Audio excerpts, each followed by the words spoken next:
अस्सलाम वालेकुम। अच्छा, तो इस वीडियो में जो है हम डिस्कस करेंगे कुछ topics related to eigen values. और पहला जो है हमारे पास उसमें जो क्या कहते हैं टॉपिक है वो है सिमिलर मैट्रिसेस। दूसरा हमारे पास इसमें जो टॉपिक आएगा जो कि सिमिलर मैट्रिसेस से ही लिंक्ड है वो है डायगोनलाइजेशन। और जो है फिर हम ये चीज़ थोड़ा डिस्कस करेंगे कि डायगोनलाइजेशन ऑफ मैट्रिसेस जो है उसका हमें फ़ायदा क्या है। तो स्टार्ट करते हैं सिमिलर मैट्रिसेस से। तो यहाँ पर मैंने ये चीज़ लिखी है कि matrix B is similar to matrix A if it can be written in the following form. यानी अगर हमारे पास एक मैट्रिक्स ए है और हमें उसका सिमिलर मैट्रिक्स जो है वो फाइंड करना है, तो वो मैट्रिक्स बी जो है वो सिमिलर होगा इस गिवन मैट्रिक्स ए के, जो कि इक्वल होगा P inverse into given matrix A into P के। यानी जिस मैट्रिक्स जो मैट्रिक्स इस डेफिनेशन पे पूरा उतरेगा वही सिमिलर मैट्रिक्स होगा ए के। तो ये बेसिकली डेफिनेशन है कि अगर किसी गिवन मैट्रिक्स के लिए कोई इस तरह का मैट्रिक्स एग्जिस्ट करता है पी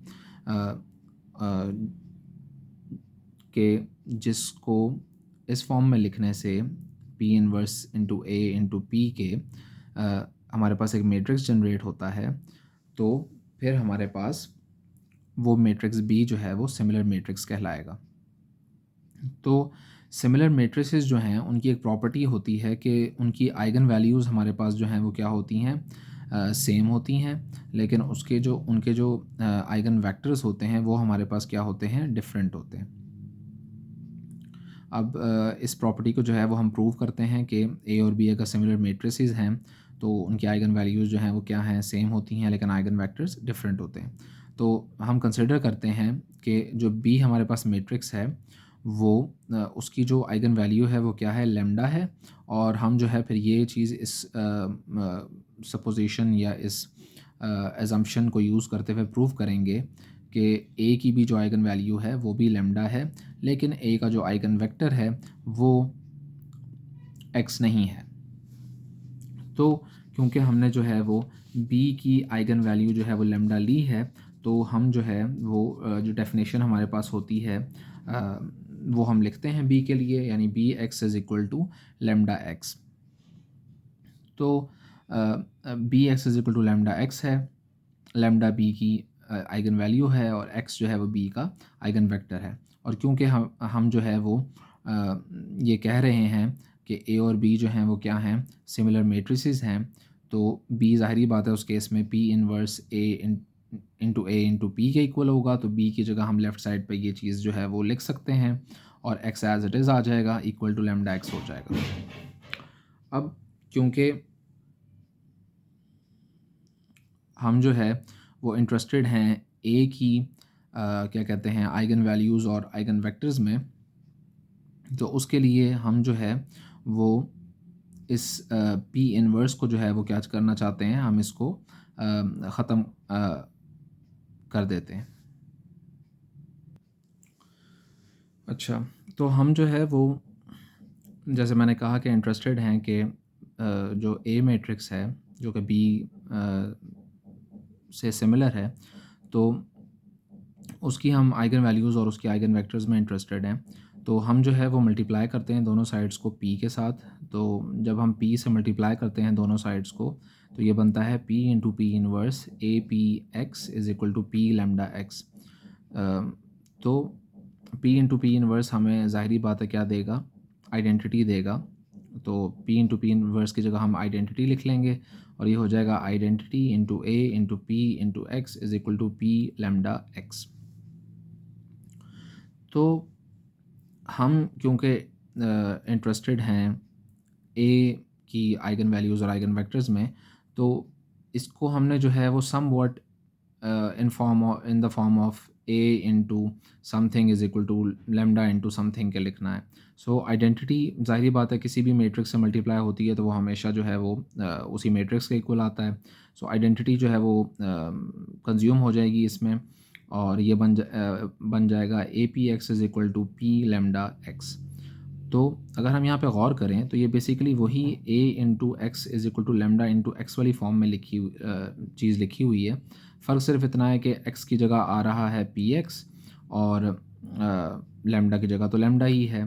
तो ये चीज़ प्रूव हो गई कि अगर बी और ए जो है वो सिमिलर मेट्रिसेस हैं तो उनकी आइगन वैल्यूज सेम ही रहती हैं, क्योंकि हमने स्टार्ट किया था B X is equal to lambda X से, और बी की वैल्यू जो थी वो लेमडा जो थी वो बी की आइगन वैल्यू थी, और हमने एंड किया है A into P X is equal to lambda into P X के definition of similarity of matrices को यूज़ करते हुए। तो लेमडा जो है वो एज इट इज़ रहा है, यानी ए के केस में भी आइगन वैल्यू लेमडा ही होगी, लेकिन आइगन वेक्टर चेंज हो गया है, अब वो एक्स नहीं है, अब वो पी एक्स है। तो ये चीज़ हमने प्रूव कर ली, जो कि थोड़ी देर पहले मैं आपसे डिस्कस कर रहा था कि जो सिमिलर मेट्रिसेस होते हैं उनकी आइगन वैल्यूज सेम होती हैं, लेकिन उसके आइगन वेक्टर्स डिफरेंट होते हैं। तो अब थोड़ा हम जो है वो डिस्कस करेंगे, क्या कहते हैं, थोड़ा बात करेंगे कि ये जो पी मैट्रिक्स है ये हमारे पास बेसिकली क्या होता है, और जो है डायगोनलाइजेशन क्या चीज़ है, और हम वो डायगोनलाइजेशन जो है वो प्रोसेस जो है वो क्यों कर रहे होते हैं। अच्छा, तो ये जो है वो डायगोनलाइजेशन ऑफ अ मैट्रिक्स जो है वो टॉपिक है हमारा, और इसमें जो है मैंने ये चीज़ लिखी है, अगर आप देख सकें कि if for a given matrix real and distinct eigen values exist, we get a similar matrix which is always a diagonal matrix. यानी अगर एक आपको मैट्रिक्स गिवन है और वो इस तरह का मैट्रिक्स है जिसकी जो आइगन वैल्यूज़ हैं वो क्या आती हैं, रियल आती हैं, यानी कम्प्लेक्स नहीं आती, और डिस्टिंक्ट आती हैं, मतलब डिफरेंट होती हैं, एक दूसरे से रिपीट नहीं होती, तो फिर हमारे पास उस केस में उस गिवन मैट्रिक्स के लिए एक सिमिलर मैट्रिक्स एग्जिस्ट करेगा जो कि हमेशा एक डायगोनल मैट्रिक्स होगा। यानी उसका जो सिमिलर मैट्रिक्स होगा उस गिवन मैट्रिक्स का, वो हमेशा एक डायगोनल मैट्रिक्स होगा, यानी उसकी डायगोनल के ऊपर तो नॉन ज़ीरो एंट्रीज एग्जिस्ट करेंगी, लेकिन नॉन डायगोनल एलिमेंट्स उसके सारे ज़ीरो होंगे।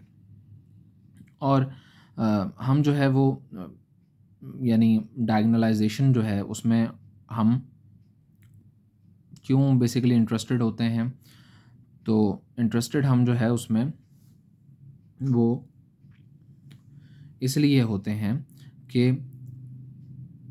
जब हमें जो है वो ये श्योरिटी हो, ये हमें कंफर्मेशन हो कि हमारे गिवन मैट्रिक्स का जो सिमिलर मैट्रिक्स है वो एक डायगोनल मैट्रिक्स ही आना है, तो हम उस गिवन मैट्रिक्स की हायर पावर्स, यानी सपोज़ अगर गिवन मैट्रिक्स ए था और हमें उसकी हायर पावर्स फाइंड करनी है, सपोज़ ए की हमें पावर 10 फाइंड करनी है, तो ए की पावर 10 यानी एक मैट्रिक्स की पावर 10 अगर आपको फाइंड करनी है, तो वो हमारे लिए मुश्किल हो जाता है, काफ़ी काफ़ी कम्बरसम प्रोसेस होता है, क्योंकि हमें जो है वो ए को ए से मल्टीप्लाई करके ए स्क्वायर जनरेट करना है, फिर ए स्क्वायर को ए से मल्टीप्लाई करके ए क्यूब जनरेट करना है, फिर ए क्यूब को ए से मल्टीप्लाई करके ए फोर जनरेट करना पड़ेगा।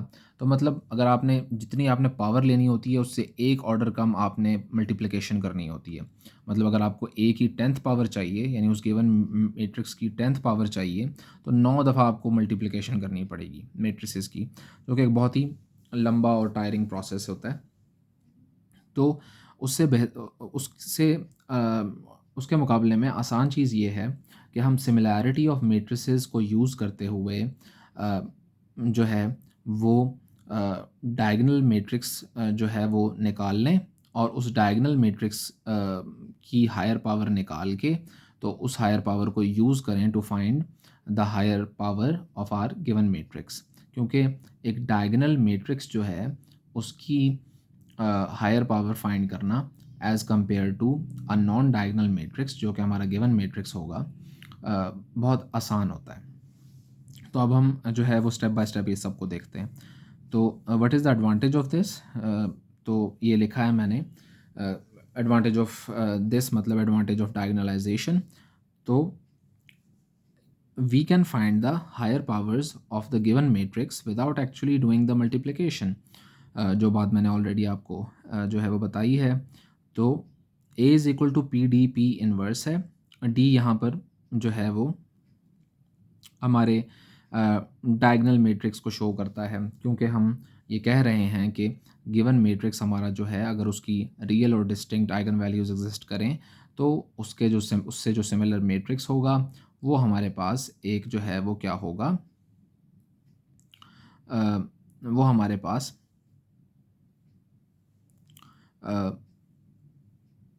डायगोनल मैट्रिक्स होगा।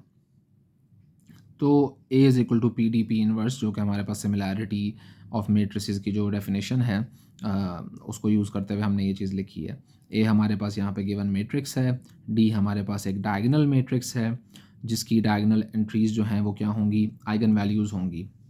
ऑब्वियसली ये चीज़ मैं अपनी एक पिछली वीडियो में डिस्कस कर चुका हूँ कि जो डायगोनल मैट्रिक्स होता है उसकी जो डायगोनल एंट्रीज़ होती हैं, मेन डायगोनल की जो एंट्रीज़ होती हैं वही उसकी बेसिकली आइगन वैल्यूज़ होती हैं। और क्योंकि ए और डी हमारे पास यहाँ पे सिमिलर मैट्रिसेस हैं तो उनकी आइगन वैल्यूज़ जो हैं वो सेम होंगी, जो कि अभी थोड़ी देर पहले मैंने डिस्कस भी किया। तो पी जो है इस केस में वो हमारे पास जो सिमिलैरिटी हम जो डेफिनेशन में हम सिमिलैरिटी की पी मैट्रिक्स मेंशन करते हैं वो बेसिकली हमारे गिवन मैट्रिक्स का आइगन वेक्टर्स का मैट्रिक्स होता है। मतलब जो हमारे पास ए मैट्रिक्स गिवन होता है हमें क्वेश्चन में, उसके जो हम आइगन वेक्टर्स फाइंड करते हैं उसके आइगन वेक्टर्स का जो मैट्रिक्स बनता है वो हमारे पास बेसिकली पी होता है।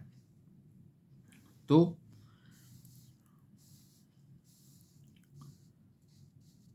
कहने का मकसद ये है कि आपको अगर गिवन मैट्रिक्स ए जो है उसकी हायर पावर्स फाइंड करनी है तो उसके लिए, जो कि एक नॉन डायगोनल मैट्रिक्स होगा ऑब्वियसली, उसके लिए ज़रूरी है कि आप जो है वो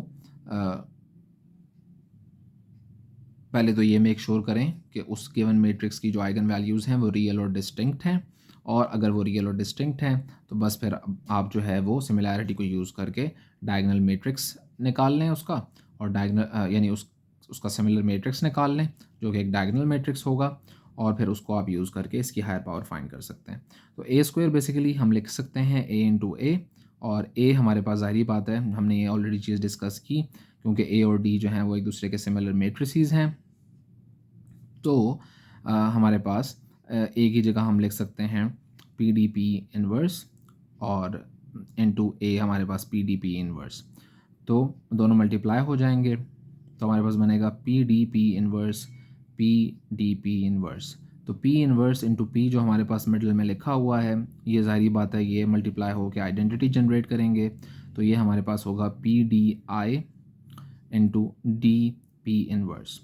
तो आइडेंटिटी किसी भी मैट्रिक्स से मल्टीप्लाई हो रही हो तो हमारे पास वही मैट्रिक्स आंसर आता है। So P D into D into P inverse, तो D into D D square generate कर देगा, तो P D square P inverse, यानी ए स्क्वायर बेसिकली इक्वल होता है P D square P inverse के।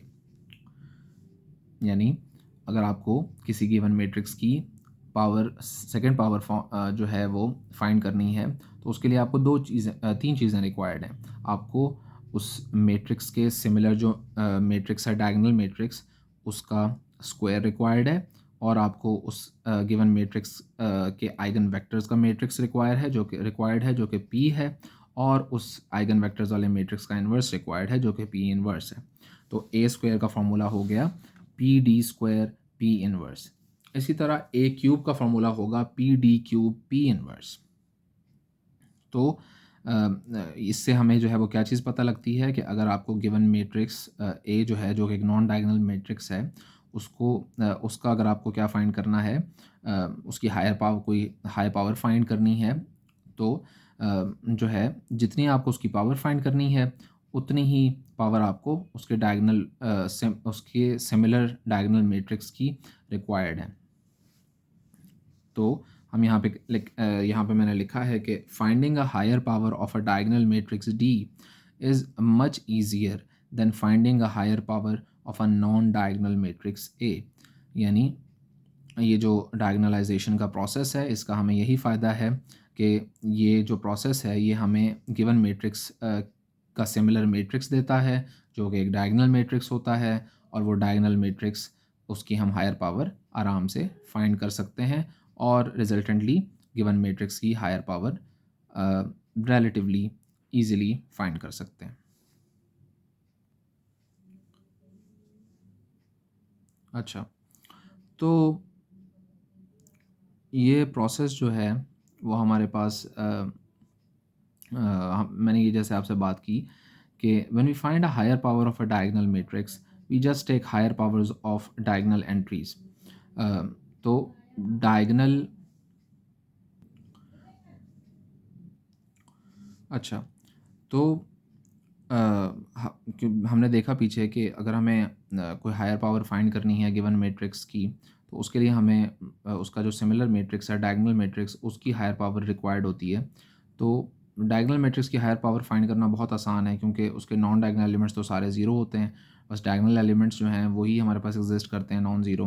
तो बस जस्ट अगर हमें किसी डायगोनल मैट्रिक्स की हायर पावर लेनी है तो हमें जस्ट जो हम पावर ले रहे हैं उस डायगोनल मैट्रिक्स की, हमें उसके जो डायगोनल एलिमेंट्स हैं उनकी वही पावर बस ले लेनी होती है। तो जैसे अब अगर डी हमारे पास जो है वो क्या हो 1 0 0 2 0 2 0 और 0 0 3 हो, यानी डायगोनल एलिमेंट्स जो हैं वो 1 2 और 3 हों, तो इसका हमें जस्ट अगर सपोज़ हमें इस डायगोनल मैट्रिक्स का क्यूब रिक्वायर्ड है, तो हम जस्ट इसकी जो डायगोनल एंट्रीज़ हैं 1 2 और 3 उनका क्यूब कर देंगे। तो ये आ जाएगा 1 0 0 0 8 0 और 0 0 27। 1 का क्यूब 1, 2 का क्यूब 8 और 3 का क्यूब 27। तो ये सारा जो है वो लुबे-लुबाब है इस प्रोसेस का कि सिमिलर मैट्रिसेस जो हैं वो उनका कॉन्सेप्ट क्या है कि कोई मैट्रिक्स जो कि गिवन मैट्रिक्स की फॉर्म में लिखा जा सके, यानी पी इनवर्स ए पी की फॉर्म में लिखा जा सके, वो हमारे पास जो है वो सिमिलर मैट्रिक्स है। और उस सिमिलर मैट्रिसेस को यूज़ करके हम जो है उसकी डेफिनेशन को यूज़ करके हम डायगोनलाइजेशन करते हैं। और डायगोनलाइजेशन हम क्यों करते हैं? ताकि हम higher powers of given matrix जो है वो इजीली फाइंड कर सकें। और वो हम इजीली कैसे फाइंड कर सकते हैं कि हम जो डायगोनलाइजेशन का प्रोसेस करके डायगोनल मैट्रिक्स फाइंड करते हैं हम उसकी हायर पावर फाइंड करें। तो स्टार्ट करते हैं हम एक एग्जांपल से। हम देखते हैं कि कैसे डायगोनलाइजेशन जो है हमारे पास होती है और कैसे जो है वो हम हायर पावर गिवन मैट्रिक्स की कैलकुलेट करते हैं। तो सपोज़ करते हैं एक हमारे पास ये क्वेश्चन है कि if A is equal to 1 2 3 0 1 0 and 2 1 2, तो हमें फाइंड करना है then find a diagonal matrix D which is similar to A, also find a Q. तो इस क्वेश्चन को अगर हम ब्रेक डाउन करें तो हमारे पास जो है वो दो चीज़ें हैं। एक तो ये है कि हमें डायगोनल मैट्रिक्स डी फाइंड करना है जो कि इस गिवन मैट्रिक्स ए के सिमिलर हो, और जो है दूसरी हमें जो चीज़ फाइंड करनी है वो इस गिवन मैट्रिक्स का क्यूब फाइंड करना है। तो डायगोनल मैट्रिक्स जो है वो इसके सिमिलर तभी होगा जब इस गिवन मैट्रिक्स की जो आइगन वैल्यूज़ हैं वो रियल रियल और डिस्टिंक्ट होंगी। तो हम जो है अपना प्रोसेस करते हैं आइगन वैल्यूज़ फाइंड करने का और देखते हैं कि वो रियल और डिस्टिंक्ट आती हैं या नहीं।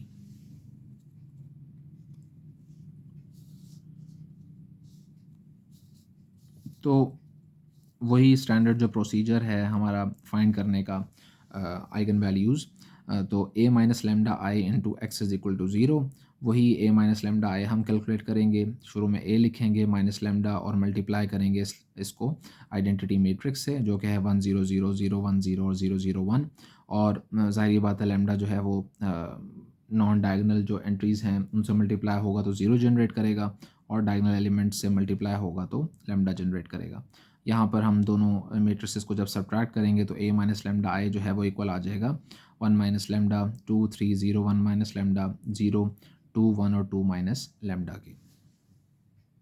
सो हमारे पास जो है वो ए माइनस लेमडा आई जो हमने मैट्रिक्स फाइंड किया, उसका डिटर्मिनेंट इक्वल टू ज़ीरो हम पुट करेंगे ताकि हम लैम्डा की वैल्यूज़ फाइंड कर सकें, यानी आइगन वैल्यूज़ फाइंड कर सकें। तो हमारे पास ये मैट्रिक्स हमने जो है वो इक्वल उसका डिटर्मिनेंट इक्वल कर दिया ज़ीरो के, और यहाँ से हम जब इसको एक्सपैंड करेंगे फ्रॉम रो वन, तो वन माइनस लैम्डा और आ जाएगा, और वन माइनस लैम्डा जो है उसकी रो और कॉलम को कैंसिल करेंगे, तो हमारे पास जो है टू क्रॉस टू का डिटर्मिनेंट जो आएगा वो होगा one minus lambda into two minus lambda zero into one. Basically जो है वो जब किसी भी थ्री क्रॉस थ्री या किसी भी मैट्रिक्स का जब हम डिटर्मिनेंट जो है वो एक्सपैंड करते हैं, तो होता ये है कि जिस भी रो या जिस भी कॉलम से हम एक्सपैंड कर रहे होते हैं, तो उस की जो एंट्रीज़ होती हैं उनको हम बारी बारी लेते हैं और उनको मल्टीप्लाई कर देते हैं उनके कॉरेस्पॉन्डिंग उस एंट्री के कॉरेस्पॉन्डिंग कोफैक्टर से। तो यहाँ पर यही मैंने किया, और ये सारा जो चीज़ होगी ये इक्वल टू ज़ीरो होगी, ये राइट साइड पे इक्वल टू ज़ीरो मैं जो हूँ वो डालना भूल गया हूँ।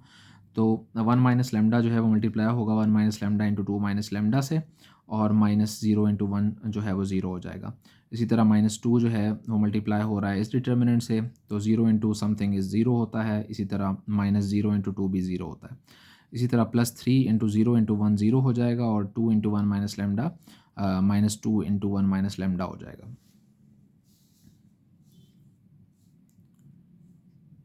तो सिंप्लीफिकेशन करेंगे, वन माइनस लैम्डा को वन माइनस लैम्डा और टू माइनस लैम्डा से मल्टीप्लाई करेंगे, और इसी तरह थ्री को मल्टीप्लाई करेंगे minus two into one minus lambda से। माइनस टू ज़ीरो से मल्टीप्लाई हो रहा था तो वो ज़ीरो हो जाएगा।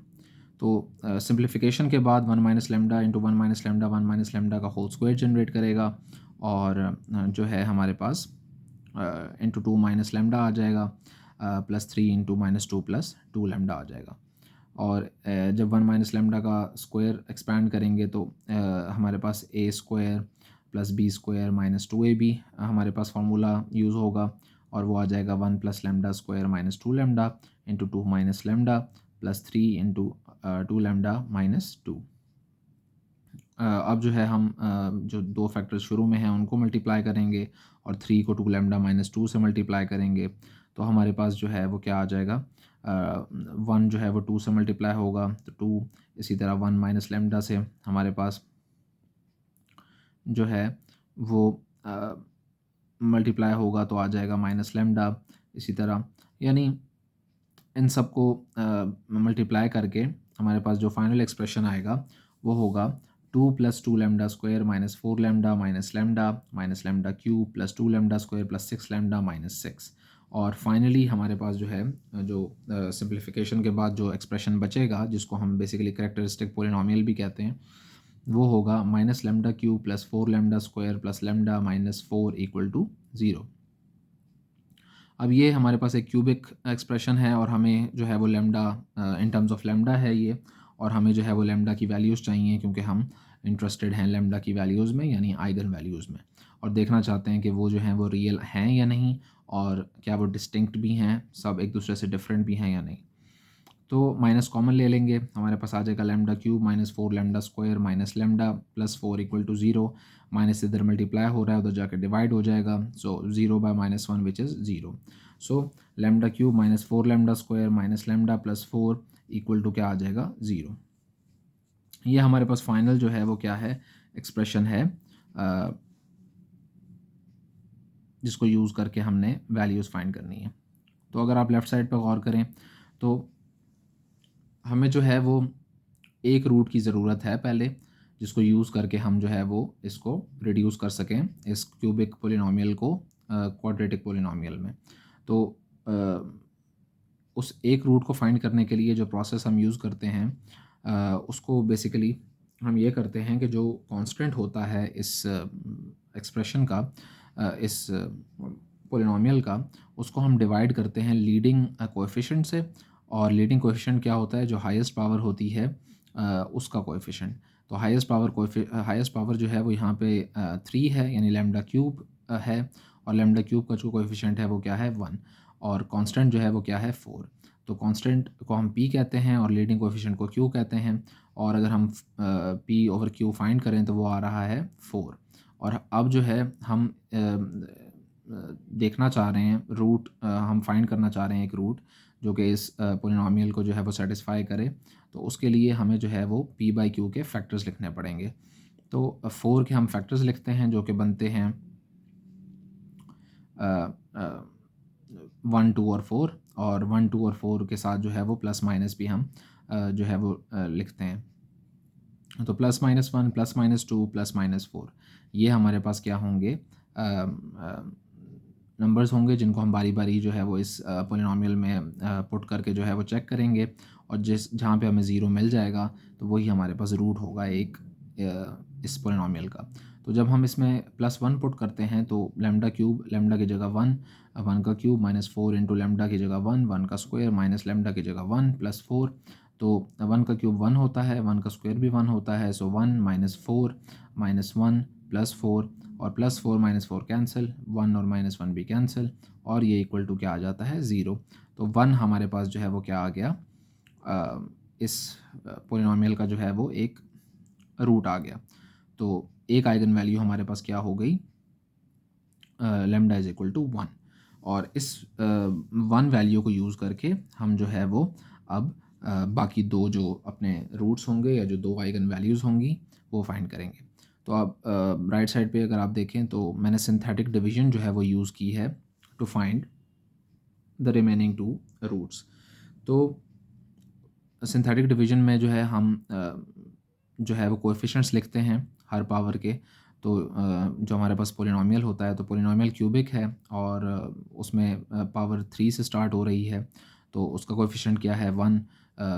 जो स्क्वायर पावर है उसका कोएफिशिएंट है -4, और जो हमारे पास 1 पावर है उसका कोएफिशिएंट है -1, और जो कांस्टेंट है वो है 4। तो 1 -4 -1 और 4, ये हमारे पास क्या हैं, ये हमारे पास कोएफिशिएंट्स हैं।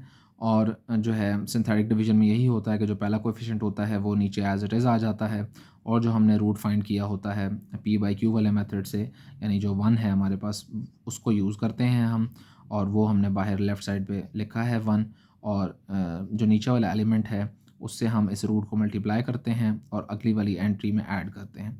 तो पहला जो कोएफिशिएंट है वो एज इट इज़ नीचे उतारा जाता है जो कि 1 है, और जो रूट है वो क्या है, लेफ़्ट पे लिखा हुआ है वो भी 1 है, तो 1 इंटू 1 हमारे पास 1 जनरेट करता है। तो ये हम जो है वो नेक्स्ट कोएफिशिएंट के नीचे लिख देते हैं। सो 1 इंटू 1 1 है, सो -4 प्लस 1 ये दोनों ऐड होंगे तो ये बन गया -3। अब ये -3 जो है ये इस 1 से मल्टीप्लाई होगा जो कि रूट है हमारा, तो 1 इंटू -3 हमारे पास क्या हो गया, -3, और -1 और -3 जो है ये अब सॉल्व होंगे तो आएगा -4, और 1 इंटू -4 जो होता है वो क्या होता है, -4, और 4 इंटू -4 जब सॉल्व होंगे तो क्या आ जाएगा, 0। और यही हमारे पास जो है वो करेक्ट सिंथेटिक डिवीजन की एक हमारे पास जो है वो इंडिकेशन होती है कि जो लास्ट जो हमारे पास नंबर आता है वो 0 आता है। तो अब जो है हम डिप्रेस्ड इक्वेशन लिखेंगे, और डिप्रेस्ड इक्वेशन का मतलब ये होता है कि जो हमारा गिवन पोलिनोमियल था उसकी जो डिग्री थी वो अब एक रिड्यूस हो जाएगी, यानी वो क्यूबिक से आ जाएगा किस में, क्वाड्रेटिक में। तो उसके कोएफिशिएंट्स क्या हैं जो हमारे पास नीचे लिखे हैं, 1 -3 और -4, यानी lambda square -3 lambda -4 equal to 0। और ये हमारे पास जो है वो क्या आ जाएगा, एक क्वाड्रेटिक इक्वेशन आ जाएगी, और इस क्वाड्रेटिक इक्वेशन को हम यूज़ करते हुए लैम्डा की बाकी दो वैल्यूज़ फाइंड करेंगे। तो मिडिल टर्म ब्रेकिंग हमने कर दी, -3 लैम्डा को हमने लिख दिया -4 लैम्डा प्लस लैम्डा, और पहली दो टर्म्स में से लैम्डा कॉमन ले लिया, लैम्डा -4 आ गया। इसी तरह बाकी दोनों में से 1 कॉमन ले लिया, लैम्डा -4 आ गया। दोनों टर्म्स में से लैम्डा -4 कॉमन ले लिया, लैम्डा +1 आ गया, और इन दोनों को इक्वल टू 0 पुट करके लैम्डा की वैल्यू 4 और -1 आ गई। तो हमने जो है वो लैम्डा की वैल्यूज़ यानी आइगन वैल्यूज़ फाइंड कर ली हैं, और आइगन वैल्यूज़ जो हैं वो हमारे पास आई हैं 1 -1 और 4, जो कि हमारे पास रियल भी हैं और तीनों डिफरेंट भी हैं। यानी हमारा जो गिवन मैट्रिक्स है वो उससे जो सिमिलर मैट्रिक्स है, उसका जो सिमिलर मैट्रिक्स है वो एक डायगोनल मैट्रिक्स होगा, और ज़ाहिर बात है डायगोनल मैट्रिक्स होगा तो डायगोनल मैट्रिक्स की हायर पावर कैलकुलेट करके हम जो है जो क्वेश्चन की डिमांड है यानी a क्यूब यानी गिवन मैट्रिक्स का क्यूब फाइंड करना, वो भी हम आराम से कर सकते हैं। अच्छा, तो अब जो नेक्स्ट हमारे पास जो स्टेप आता है वो ये है कि हमें क्योंकि p रिक्वायर्ड है a क्यूब फाइंड करने के लिए, और p जो है वो क्या होता है, आइगन वेक्टर्स गिवन मैट्रिक्स के आइगन वेक्टर्स का मैट्रिक्स होता है। तो उसके लिए हमें जो है वो आइगन वेक्टर्स फाइंड करने हैं। तो आइगन वेक्टर्स जो हमारी गिवन आइगन वैल्यूज़ आई हैं उनके हम आइगन वेक्टर्स फाइंड करते हैं उनको यूज़ करके। तो पहली आइगन वैल्यू हम जो है वो 1 ले लेते हैं, और जो 1 हमारे पास आइगन वैल्यू है वही डेफिनेशन यूज़ होगी, a minus lambda I into X is equal to 0, और a माइनस लेमडा आई हम ऑलरेडी फाइंड कर चुके हैं, और वो लिखेंगे इनटू हमारे पास जो है x1 x2 और x3 है। ये बेसिकली एंट्रीज़ हैं हमारे आइगन वेक्टर की, जो कि लैम्डा इज़ इक्वल टू 1 के कॉरेस्पॉन्डिंग आएगा, और राइट साइड पे आ जाएगा 0 0 0। तो बेसिकली जब हम लैम्डा इक्वल टू 1 पुट करते हैं टू फाइंड आइगन वेक्टर इस केस में, तो 1 माइनस लैम्डा लैम्डा 1 है, इसी तरह 1 माइनस लैम्डा लैम्डा 1 है, इसी तरह 2 माइनस लैम्डा लैम्डा 1 है। तो जो नॉन डायगोनल एंट्रीज, जो डायगोनल एंट्रीज़ हैं वो आ जाती हैं 0 0 और हमारे पास 1। तो अगर हम इस मैट्रिक्स पे गौर करें तो इसमें हमें एक ज़ीरो रो मिल रही है, और यही हमारा मकसद भी होता है। अगर हमें आइगन वेक्टर फाइंड करना है तो हमें एक ज़ीरो रो रिक्वायर्ड होती है, ताकि हम फ्री वेरिएबल्स का कॉन्सेप्ट जो है वो यूज़ कर सकें। और फ्री वेरिएबल यही होता है कि अगर किसी मैट्रिक्स में ज़ीरो रो एग्जिस्ट कर रही है, तो आप जो अननोन्स हैं उसके, तो वो अननोन्स जो हैं वो, यानी किसी सिस्टम ऑफ इक्वेशंस में अगर आपको जो है वो ज़ीरो रो मिल जाए उसके कोएफिशिएंट मैट्रिक्स में, तो आप उसके अननोन्स जो हैं वो इस तरह फाइंड कर सकते हैं कि आप जस्ट जो है वो किसी भी मैट्रिक्स को, किसी भी वेरिएबल को कोई उसकी कोई वैल्यू एज्यूम करें, और बाकी वेरिएबल्स की वैल्यू उस एज्यूम्ड वैल्यू की टर्म्स में फाइंड कर लें। तो हम जो है वो इस केस में मैंने जो है वो x3 को फ्री कंसिडर किया है, और उसकी वैल्यू को मैंने 1 एज्यूम किया है फॉर ईज़। और जो इक्वेशंस हैं वो जो है वो ज़ाहिर है हमारे पास कि जो पहली रो है 2 0 2 और 3, उससे उसको अगर हम मल्टीप्लाई करें x1 x2 x3 से, तो हमारे पास बनता है 2x2 plus 3x3 equal to 0, और जो लास्ट हमारे पास रो है उससे बनता है 2x1 plus x2 plus x3 equal to 0। तो ये दो इक्वेशंस जो हैं वो यहाँ पे लिखी हुई हैं, और इन दोनों में हम जो है जब वैल्यूज़ पुट करेंगे तो x2 और x3 भी आ जाएगा। तो x3 को मैंने 1 लेट किया है, तो 2 प्लस 3 इंटू x3 जो कि क्या है 1, तो 3 इंटू 1 इज़ इक्वल टू 0 हो जाएगा। सो 2 प्लस 3 इक्वल टू 0, 3 उधर सब्ट्रैक्ट हो जाएगा, सो x2 आ जाएगा -3/2। इसी तरह हमारे पास जो सेकंड इक्वेशन है 2x1 plus x2 plus x3, उसमें जब हम x3 की वैल्यू 1 पुट करेंगे और x2 की वैल्यू -3/2 पुट करेंगे, तो हमारे पास आएगा 2x1 -3/2 प्लस 1 इक्वल टू 0। और हमारे पास आ जाएगा 2x1 is equal to 3/2 minus 1, और इनको सॉल्व करके आ जाएगा 2x1 इज़ इक्वल टू 1/2, और 2 मल्टीप्लाई हो रहा है उधर जाके डिवाइड हो जाएगा, सो x1 इज़ इक्वल टू 1/4। तो हमारे पास जो आइगन वेक्टर आया है लैम्डा इज़ इक्वल टू 1 के लिए, वो है 1/4 -3/2 और 1। तो अब हम जो है वो बाकी जो दो आइगन वैल्यूज़ हैं उनके कॉरेस्पॉन्डिंग आइगन वेक्टर्स फाइंड करेंगे।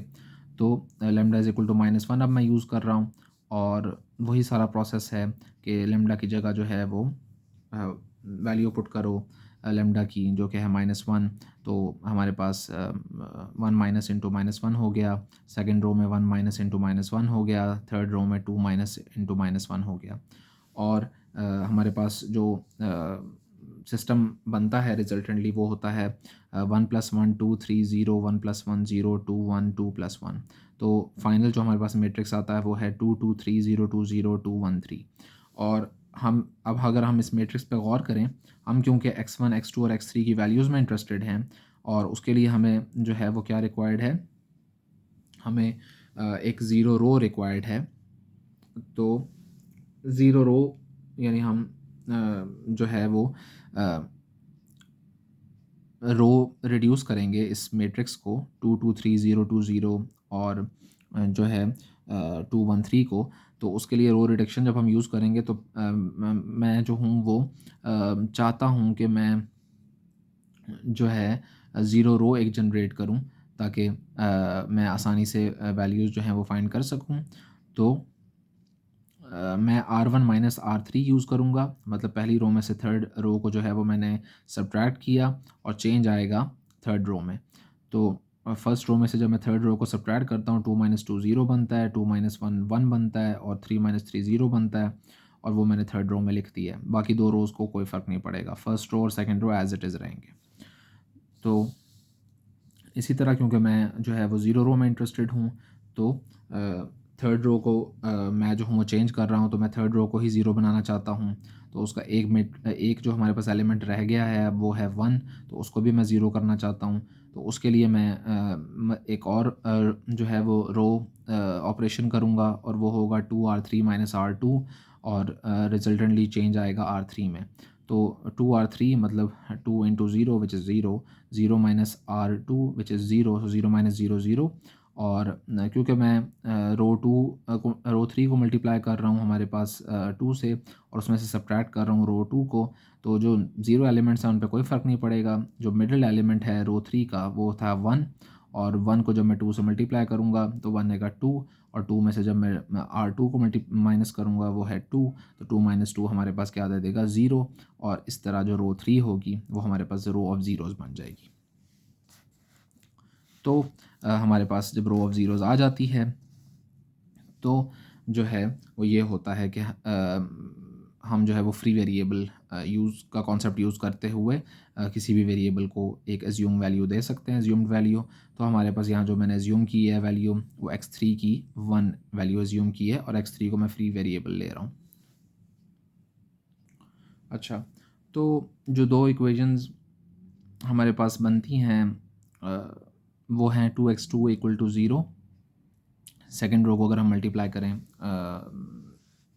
कॉलम से x1 x2 x3 से, तो वहाँ से x2 की वैल्यू जो है वो जनरेट होती है 0, और x2 और x3 आ गया, x3 एज्यूम्ड था जो कि 1 था, और x2 0 है। तो जो थर्ड इक्वेशन है उसको, यानी जो फर्स्ट रो को मल्टीप्लाई करके फर्स्ट रो से जनरेट हुई है उस होती है, उससे हम जो है वो आराम से तीसरा वेरिएबल निकाल सकते हैं। So 2x1 plus 2x2 plus 2x3 x3 equal to zero. So 2 into x1 की ही हमें वैल्यू रिक्वायर्ड है, x2 जो है वो 0 है, और x3 जो है वो हमने 1 एज्यूम किया हुआ है। तो यहाँ से हमारे पास x1 की वैल्यू आती है -3/2। सो जो आइगन वेक्टर है लैम्डा इज़ इक्वल टू -1 के लिए, वो हमारे पास आ रहा है -3/2, 0 और 1। अब सेम प्रोसेस हम करेंगे लैम्डा इज़ इक्वल टू 4 के लिए। वही चीज़ है, जस्ट लैम्डा की वैल्यू पुट करनी है।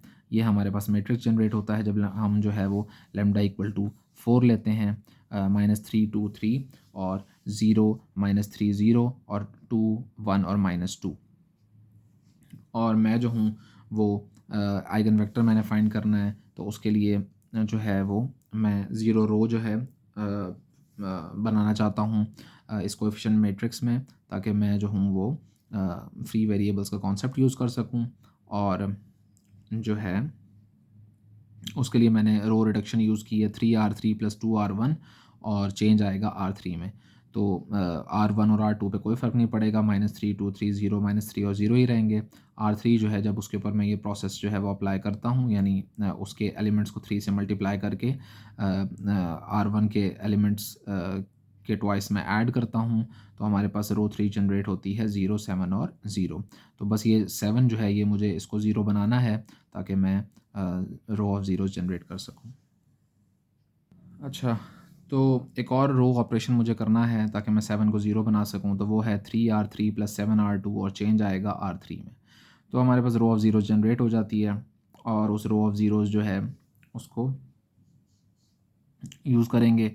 x3 को मैं फ्री वेरिएबल ले रहा हूँ और उसकी वैल्यू मैं 1 एज्यूम कर रहा हूँ, और सेकंड रो जो है क्योंकि उसमें सिर्फ x2 जो है उसका कोएफिशिएंट है -3, सो -3x2 इक्वल टू 0 आ जाएगा, और x2 जो है वो हमारे पास 0/-3 आ जाएगा, और x2 जो है हमारे पास क्या आ जाएगा 0।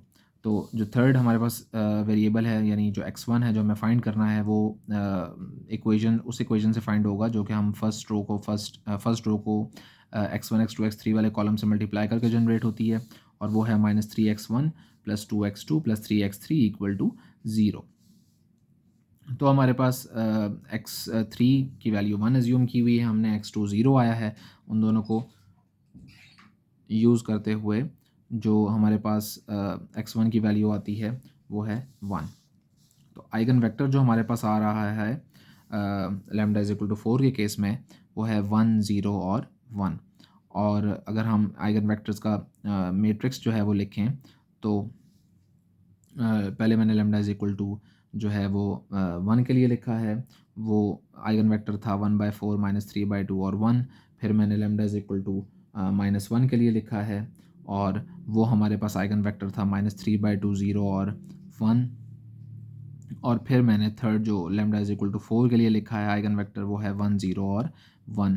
तो हम फाइनली जो है वो आइगन गिवन मैट्रिक्स का जो आइगन वेक्टर्स का मैट्रिक्स है ये P जो कि हमें रिक्वायर्ड होता है वो हम जो है वो फाइंड करने में कामयाब हो गए। तो ये हमारे पास जो है वो आइगन वेक्टर्स का मैट्रिक्स है। अच्छा, तो अब जो है क्योंकि हमें ए क्यूब फाइंड करना है और ज़ाहिर बात है मैं ये चीज़ एक्सप्लेन कर चुका हूँ कि ए क्यूब के लिए जो है वो आपको डी क्यूब रिक्वायर्ड है और डी क्यूब के लिए आपको डी रिक्वायर्ड है। तो डी फाइंड करने के लिए पहले डी का फार्मूला भी तो होना चाहिए। तो हम जो है वो ए और डी का कह रहे थे कि जो है वो सिमिलर मैट्रिसेस होते हैं, यानी एक डायगोनल मैट्रिक्स और गिवन मैट्रिक्स जो है हमारे पास वो सिमिलर मैट्रिक्स होते हैं।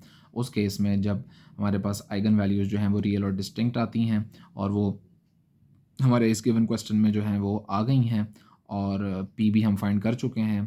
तो अब हम डी की डेफिनेशन लिख लेते हैं क्योंकि ए क्यूब के लिए हमें पी इनवर्स और डी ही की ज़रूरत होती है। तो पी फाइंड कर चुके हैं, पी इनवर्स हम फाइंड कर सकते हैं आराम से, वो भी मसला नहीं है। और बस अब हमें डी रिक्वायर्ड है। तो पहले हम जो है वो A is equal to P D P inverse जो है उसको यूज़ करते हुए डी की वैल्यू निकालते हैं। तो ये हमारे पास जो है वो मैंने लिखा और a is equal to P D P inverse है और हमें जो है वो d चाहिए। तो d के साथ बेसिकली p लिखा है और लेफ़्ट साइड पे और राइट साइड पे p इनवर्स लिखा है। तो मुझे जो है वो इन p और p इनवर्स को यहाँ से गायब करना है, यानी आइडेंटिटी में कन्वर्ट करना है ताकि एक साइड पे बस d रह जाए। तो मैं लेफ़्ट साइड पे मल्टीप्लाई करूँगा p इनवर्स से और राइट साइड पे मल्टीप्लाई करूँगा p से, तो दोनों साइड्स को। तो लेफ़्ट साइड पे p इनवर्स से और राइट साइड पे p से।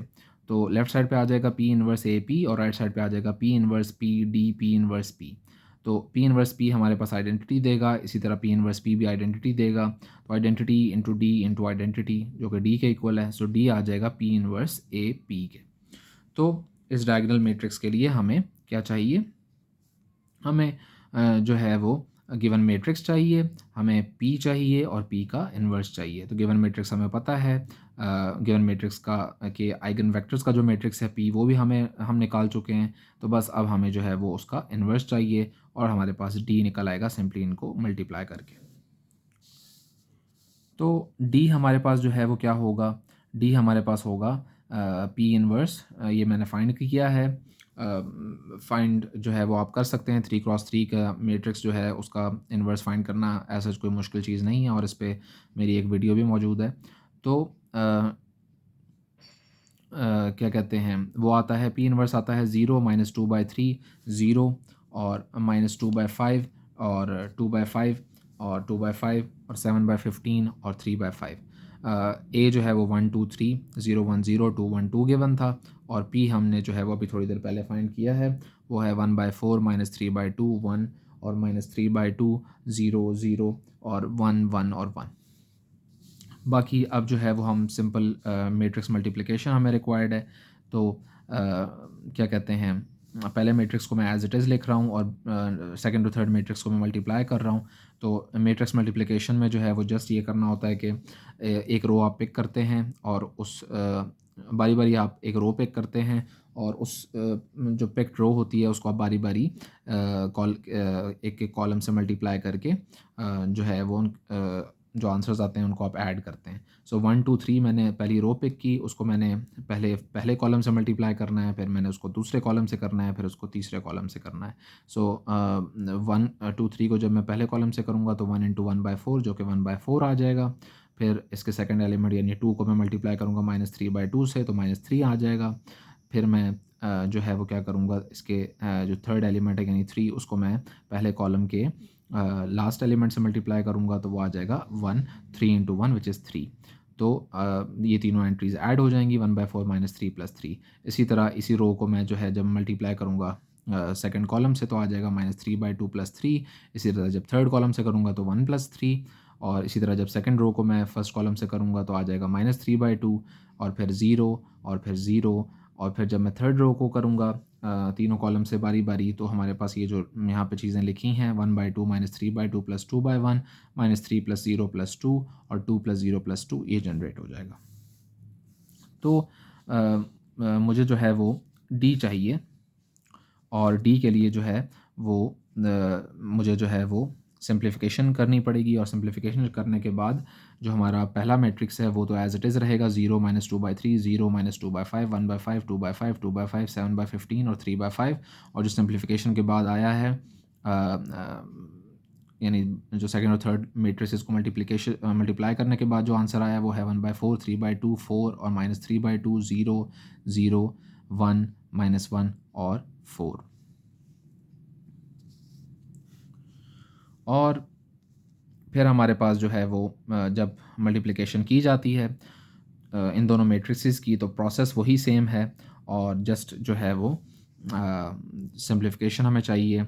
बारी बारी एक रो को पिक करना है, और उस पिक्ड रो को बारी बारी हर कॉलम से मल्टीप्लाई करना है, और जो आंसर्स हैं उनको आपस में ऐड करना है। तो ये जो है ना वो मैंने लिखा है -2/3, -3/2, 0, 0, और ये कॉरेस्पॉन्डिंग जो एलिमेंट्स आ रहे हैं वो मैंने सारे लिखे हैं, और जहाँ पे कटिंग हुई है तो मैंने कटिंग भी की है।